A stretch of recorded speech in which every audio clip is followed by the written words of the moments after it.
মেস্তরি, হ্যাঁ, এই জিলাপির মেস্তরি।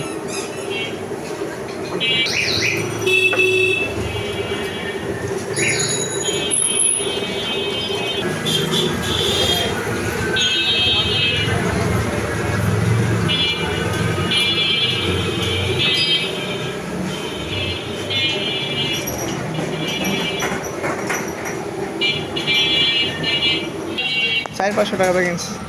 কি ভাই আমার তুলেন না, তবে এটি তুলেন, সমস্যা নাই, গেলে আমার না তুললে হলো। টিকটক, ফেসবুক না আমি নিজে মোবাইল আমরা ছাড়তাম না, চিন্তা করে।